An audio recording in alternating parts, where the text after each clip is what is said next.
Live from the universe, welcome to Spiritual Awakening with Dr. Erin. It's time to claim your birthright of prosperity, vitality, and love. So grab your tea or coffee because together we're awakening the world. May you live your truth. Are you ready to take 100% responsibility for your life? Well, then this podcast is for you. Welcome to the Dr. Erin podcast. We're all about spiritual awakening. We're all about universal law, metaphysics, reprogramming the subconscious mind, clearing the soul so that you can download your highest program, which is divine, which is God, which is source, which is the ultimate you. Let's do this thing. We come together to know the truth, live on spiritual principle, and align with universal law. We truly know that when somebody awakens, they have a gift and message to bring to the world. And together, we're awakening 1 billion people across this planet. So I'm Dr. Erin, Dr. Divinity, founder of New Thought Global and Soul Society, and we're going to break this on down. So the question I have for you to really ask yourself deep, deep, deep within your soul, taking a deep breath into the nose and exhaling out. Are you ready to take 100% responsibility for your life? And if the answer is yes, I highly, highly, highly recommend turning off everything and taking your attention into this deep dive of consciousness, because we're going to blow the concept of what it means to be responsible for your life. We're talking about radical responsibility. And so in this right now, let's just break this on down. Where do you feel like you're not responsible in your life? Maybe something really bad happened to you. Maybe somebody raped you. Maybe you had an ex that was mean, that cheated. Maybe the economy has impacted your life. Maybe the lockdown has impacted your ability to be completely at your mental capacity. And I get it. Life happens. Life is not necessarily fair, but is it? We're going to break this on down from a standpoint of how you are creating all of your life. And until you recognize that from a spiritual perspective, it would be impossible for you to take responsibility around it. So from a soul perspective, obviously, we are one. Our main and core principle that we teach in New Thought Global and Society and in New Thought Movement and Unity and all these principles, metaphysics, is oneness, that there is one core source and it's you. It's the true aspect of yourself. However, we're in this individualized expression of the divine. And so it's natural. It's natural to feel separate. It's natural to feel like we can be the effect of the world, of the environment, of people, places, and things. When in reality, we are the first cause. We have created all of the universe, and we're here experiencing the cause and effect of everything that we've created, the good and bad on this planet. Yes, that's right. We, the one, created all of it. There's one life, one soul, and one thing going on, which is growth, which is love, which is expansion in a relative way through the universe. But let's break this on down a little bit more. I'll never forget, it was years back. I had been diving into the law of attraction. I had watched The Secret. I had gone to every seminar under the sun. I had taken courses. I had hired, different people and all kinds of things. I had worked with shamans. I'd got my 9 rights in shamans. I had taken leadership courses. I had taken spiritual things. I had meditated for years and years and years. And yet there was something missing and I didn't know what. I knew what I should eat, but I would still kind of sabotage my diet with, different processed foods and things, right? I would know who I probably shouldn't be dating, but I date them anyway. People who are completely unavailable, going through the vicious cycle of codependency, the ins and outs, the breaking up, the getting back together. I knew what I probably should do in business, but instead, I didn't listen to my intuition. I kept doing what I thought the culture thought I should do so I could be good enough, right? You know about these cycles, just human beingness in of itself. And one day, I met a great mentor of mine. He's passed away now, but he was like this jovial, incredible magician. He knew all about the universe, all about the laws. And I'll never forget, he said something to me. He said, the universe has to agree with you 100% of the time. How you think it is, how you feel it is, how you believe it is, it is. The universe responds with 100% accuracy. And I'll never forget it. It was like the whole universe kind of stopped moving, like a crash. And I thought, whoa, the universe has to agree with me 100%. Wow, what am I putting into and projecting in and believing and communicating with the universe. And so I want to break down a few things of the way that we communicate with the universe, which we don't even realize that we're communicating, right? We teach that it truly is the identity. The moment that you consider yourself to be anything other than the I am, anything than pure potential, you are creating a limited belief, a limited identity. Doesn't mean it's bad, doesn't mean it's good, it's just a limited identity. And instantaneously in that consciousness, we literally are creating polarity in the universal law. We're literally creating the dynamic of life. So we create and we understand that it comes from identity, and identity creates belief, and belief creates thoughts, and thoughts create feelings, and feelings create the emotions, and emotions create the circumstances of your life.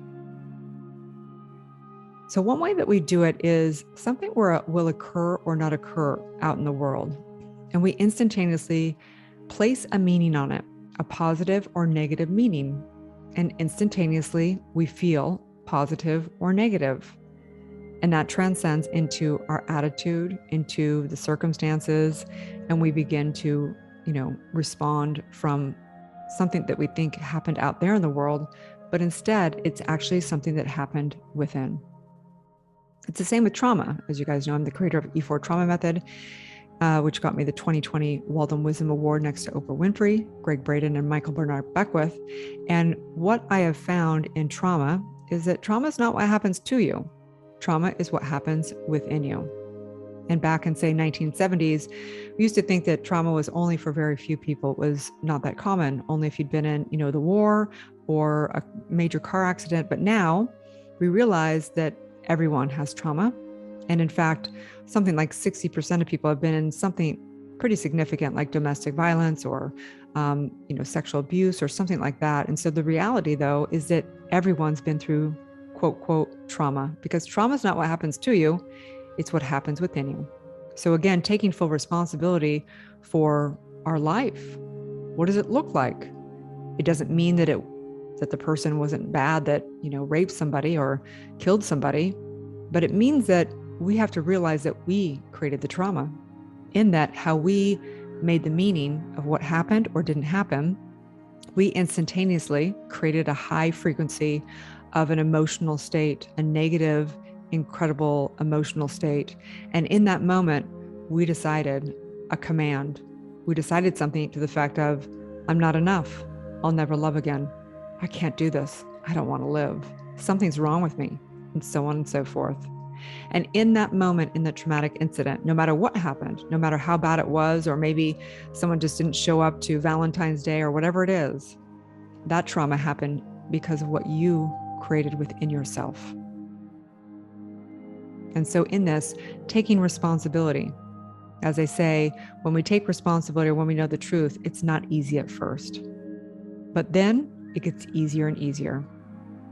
The paradox of taking responsibility for our lives is that it is hard. We have to take responsibility, but at the same time, it is liberating. And this is the paradox of taking 100% responsibility for our lives. Another way that we create our lives into existence, knowing that we are 100% responsible for our lives, is a really interesting distinction, which is evaluation. What we do often is we will make a decision, but we don't realize that we made the decision. We will justify and evaluate. How are you today? Oh, I'm good. Yeah, life is good. Oh, I'm not so good. Let me tell you why. And then we place all of our power of why we're not good out in the world. Yeah, well, you know what? I don't really like the relationship. Yeah, he did this and he did that, and therefore I don't like it, right? I want to stay in this job, or I don't want to stay in this job. We evaluate it. Well, I don't like it because of the culture isn't what I want, or I don't like it because of the way my boss kind of treats me or whatever, or yeah, it's good. And the reason why is because, well, I get good benefits or whatever it may be, right? Instead of understanding that we are the powerful creator. We create.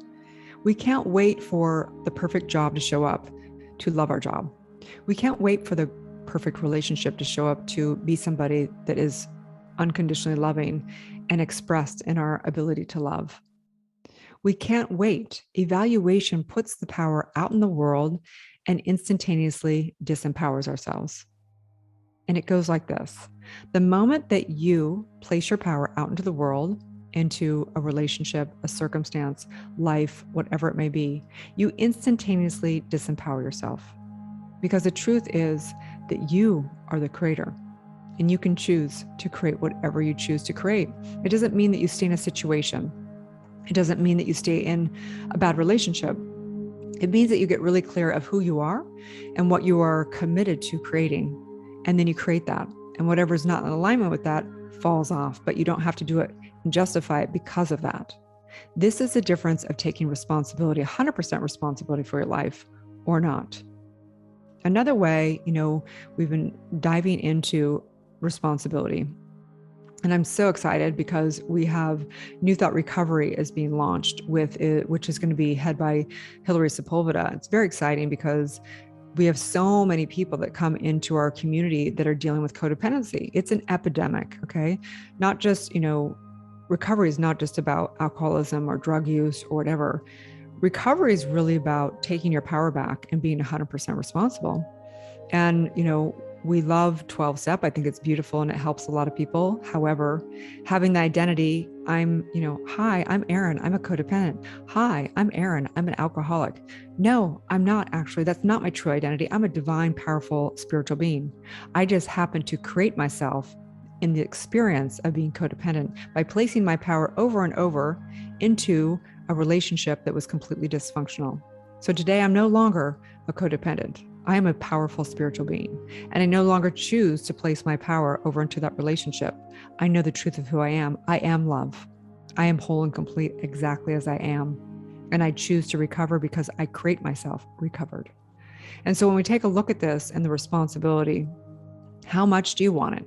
How bad do you want it, right? So many people come, they go, you know what? I want to monetize my spiritual gifts. I want to make 6, 7, 8 figures. I want to, have a show. I want to have a podcast. I want to have a book, all these things.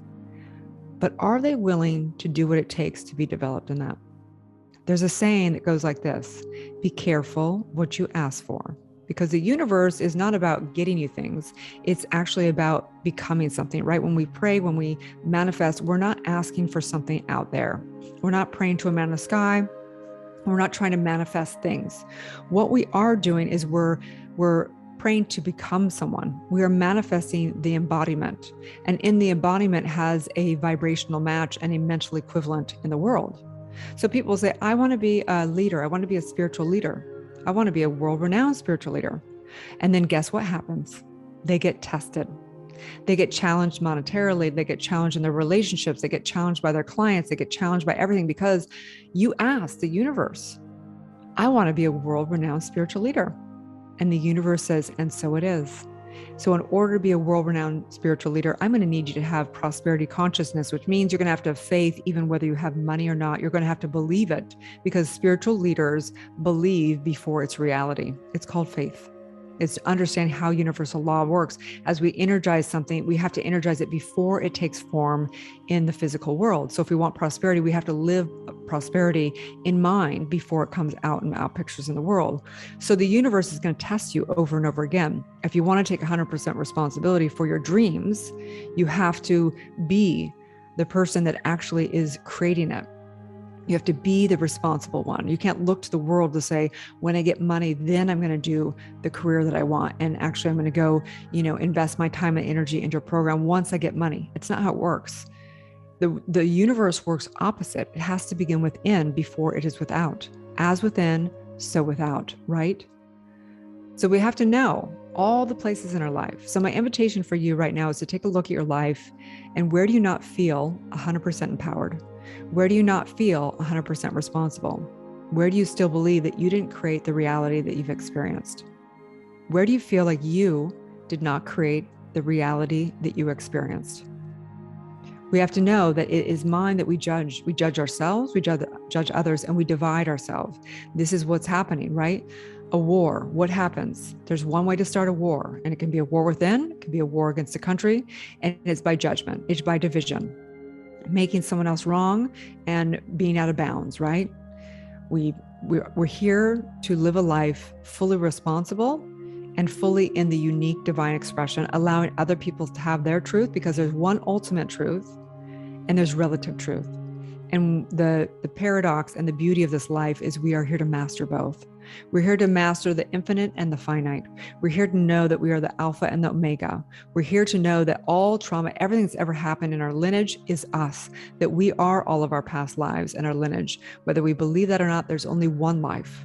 There's only one thing going on. There's no such thing as time and space. It is just a measurement of consciousness for us to see the cause and effect of what we've created. Everything that's ever happened has happened right now. The consciousness that has lived and breathed through all lifetimes is living and breathing as you. You are the source. You are the responsible one because you are the source that created all of life. Everything that's happening on this planet is your karma. Everything that's happening on this planet is your karma. If you are pointing the finger out there in the world, saying, oh, they're bad, they're good, that this, that, you do not understand that there's three fingers pointing back at you. That until you understand that you are responsible for everything on this planet, that you created everything on this planet, then you need to do more spiritual awakening.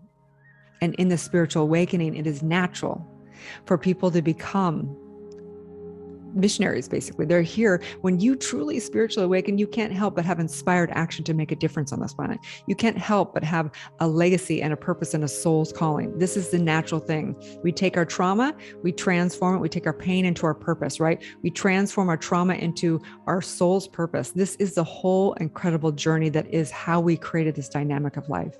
And what I know for sure is that it is done.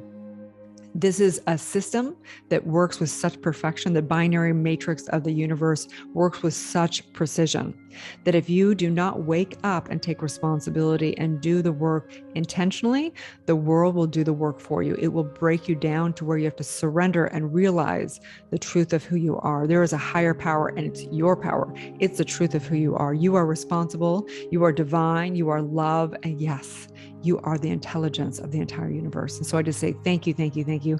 May we know the truth of who we are. May we take responsibility for our wealth, for our health, for our happiness, for our holiness, for all of it. May we know that whatever we put our mind to is our destiny. Whatever our deepest desire is our destiny, because it is what we focus on. It is what we expand on. It is what we are living and breathing and developing ourselves in. And if we don't use it and we focus on what we don't want, we will energize what we don't want. We'll get more and more of what we don't want. So if we consider ourselves a victim and we stay in that mentality, we will always be a victim because we're looking through that lens and we're energizing that reality. So today, as you take responsibility, I invite you to know that your mindset, clearing your soul, doing your trauma work, birthing your truth is the most important work you will ever do in this lifetime. May you get yourself in this lifetime over any amount of money, over anything. That is the most important thing. Secondly, yes, skill set. You need to understand how to do things in the matrix, okay? From skill set, from monetization, from communicating relationships to everything. And then also being able to have a support system, a community that is based in truth. And so I invite you into New Thought Global Society. If you are not already a part of our community, we have an extraordinary community. I invite you into, we have a 5-day challenge coming up. You can take a look at newthoughtglobal.com. You can check it out there. We'll be going through everything of how to monetize your spiritual gifts, doing your inner work and your outer work, your skill set and your mindset for that. We also have other free gifts for you. If you go to the website, you can also listen to other podcast series on here. I've got a series on universal law. I've got a series on trauma work, on relationship stuffs, on awakening. There's a bunch of different things, money mindset. There's a whole series on that. So I'm super excited to get to know you more. Truly, you're welcome to DM me across social media. I'm drerin.tv, which is DRERIN.tv. And I'm really excited. You are my soul family. I know if you're here today, you've had a spiritual calling, and we would love to have you in our community. We have an extraordinary global community of like-minded spiritual leaders, and I hold you as a world-renowned spiritual leader, okay? Have a beautiful, blessed day, and may you live your truth. Thank you for tuning into the Dr. Erin podcast. If you've had a spiritual calling or desire to get certified as a spiritual coach or a world-renowned spiritual leader, go to newthoughtglobal.com. If you've received value from this show, I would love it if you share it with a friend and give it a 5-star review. Also, we have spiritual practitioners that are trained to deliver the E4 trauma method and assist you in birthing your truth. So let's be friends on social media. Again, my handle is drerin.tv across all social media. Have a beautiful day, and may you live your truth.